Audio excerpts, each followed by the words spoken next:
Assalamualaikum warahmatullahi wabarakatuh. Perkenalkan, nama saya Nabila Nurjana. Saya dari Prodi Ilmu Al-Quran dan Tafsir UIN Sunan Kalijaga. Saya akan menjelaskan sedikit yang saya ketahui mengenai materi tekstologi dan kadikologi.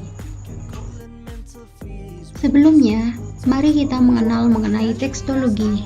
Apa itu tekstologi? Tekstologi yaitu ilmu yang mempelajari seluk-beluk teks.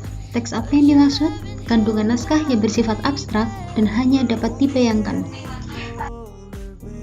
Dan dalam teks itu berisi ide dan amanat pengarang kepada pembaca yang biasanya terdapat pada naskah muda maupun naskah tua.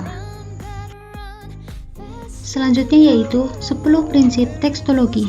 Yang pertama, tekstologi penyelidikan sejarah teks suatu karya. Yang kedua, dimulai dari penyuntingan. Yang ketiga, edisi teks harus menggambarkan sejarahnya. Yang keempat, tidak ada kenyataan tekstologis tanpa penjelasan. Yang kelima, secara metodis, perubahan secara sadar maupun didahulukan daripada kekeliruan. Yang keenam, teks diteliti sebagai keseluruhan. Yang ketujuh, bahan yang mengiringi teks harus diteliti pula. Yang kedelapan, perlu diteliti pula sejarah teks dari karya lain. Yang kesembilan, penyalinan dan lembaga penyalinan harus diteliti pula. Yang kesepuluh, rekonstruksi teks tidak dapat menggantikan teks yang diturunkan. Baik, mari kita membahas mengenai kesalahan pada teks. Menurut Reynolds and Wilson pada tahun 1974. Yang pertama yaitu tulisan tangan kurang jelas. Yang kedua, penggeseran lafal. Yang ketiga, haplografi atau penghilangan huruf dan saut mem o mem, yaitu meloncat pada kata sesudahnya. Yang keempat, tambahan huruf atau diktografi. Yang kelima yaitu tertukar. Yang keenam yaitu terpengaruh kata lain. Jangan lupa juga untuk melakukan kritik kepada teks. Dalam bahasa Yunani yang itu krites atau seorang hakim. Yang kedua, krinin yang berarti menghakimi, dan kriterion yang berarti dasar penghakiman. Dalam bahasa Yunani ini yang memiliki arti kritik dan evaluasi seorang filolog kepada teks, meneliti dan menempatkan teks pada tempat yang tepat. Metode penyuntingan ini dibagi menjadi dua, yaitu naskah tunggal dan naskah jamak. Dalam edisi naskah tunggal diawali dari pencarian di katalog, yang kedua simpulan atau Codex Iunicus. Codex Iunicus merupakan naskah tunggal dari suatu tradisi, hanya terdapat satu-satunya naskah mengenai cerita tersebut. Menurut Robson, terdapat dua edisi lagi, yaitu edisi diplomatik dan edisi kritik.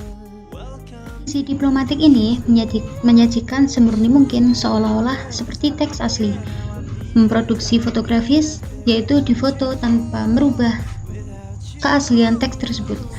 Yang ketiga, tanpa interpretasi dan transliterasi, apalagi membagi kata dan pengtuasi. Yang keempat, hanya menarik bagi pembaca pecinta orisinal. Contohnya seperti Muhtar, Tawarikh Augusto yang berasal dari Riau. Yang berikutnya yaitu edisi kritik dengan memasukkan campur tangan peneliti. Filolog sudah mentransliterasikan, membagi kata, menandai kata dengan huruf kapital, menyesuaikan ejaan, berkomentar atau semua pada catatan kaki, dan memberi daftar kata sukar dengan tujuan agar dinikmati lebih luas dan dapat dipahami.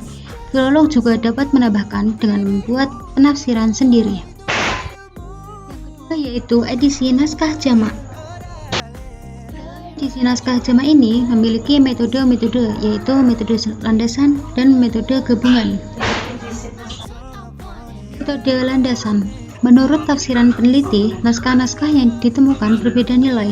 Pilih salah satu berdasarkan tujuan, lalu naskah yang paling berkualitaslah yang diteliti, naskah lain untuk perbandingan. Catatan perbandingan dalam aparatus kritis. Metode yang selanjutnya yaitu metode gabungan. Peneliti memandang naskah-naskah itu kualitasnya hampir sama, menggabungkan beberapa bagian dengan bagian lainnya agar menjadi naskah yang sempurna. Selanjutnya yaitu struktur penelitian naskah. Yang pertama pendahuluan, yang kedua konteks umum naskah, yang ketiga naskah yang dikaji, Yang keempat, kritik naskah. Yang kelima, pembahasan naskah dan teks. Yang keenam, kontekstualisasi teks. Selanjutnya yaitu kita membahas mengenai kadikologi. Kadikologi berasal dari kata kodeks yang berarti naskah. Kadikologi merupakan ilmu yang membahas mengenai seluk-beluk naskah atau fisik dari suatu naskah. Pelopor kadikologi yaitu bernama Alphonse Dain dari tahun 1994, dan istilah ini baru terkenal setelah karyanya Les Manuscripts pada tahun 1949 dirilis. Ruang lingkup kadikologi yaitu identifikasi. Yang perlu diidentifikasi yaitu tempat penyimpanan naskah, judul naskah, nomor naskah, jumlah naskah, tanggal, tempat, penulis atau penyalinan, pemilik naskah, dan informasi lainnya. Yang kedua yaitu bagian-bagian naskah, seperti bahan atau alas, cap kertas, warna tinta, kondisi naskah, dan lain sebagainya. Tulisan seperti aksara, jenis huruf, tanda koreksi. Yang keempat yaitu penjilidan, bahan sampul, rusuk, pengikat, dan lain sebagainya.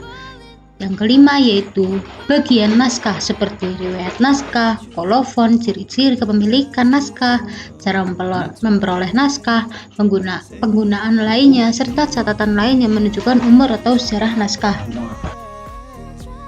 Unsur kadikologi yaitu tempat penyimpanan naskah, alas naskah, cap kertas atau watermark dan countermark, umur dan daya tahan, penulisan, iluminasi, dan ilustrasi. Alur penelitian.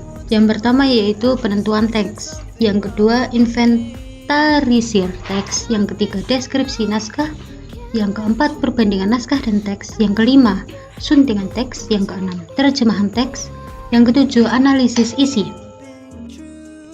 Selanjutnya yaitu deskripsi naskah, yang meliputi judul naskah, tempat penyimpanan naskah, nomor naskah, ukuran, jumlah halaman, jumlah baris, huruf bahasa tinta, catatan, alas naskah, garis tebal dan garis tipis dalam watermark, kondisi naskah, kolofon, gambar, dan jilid.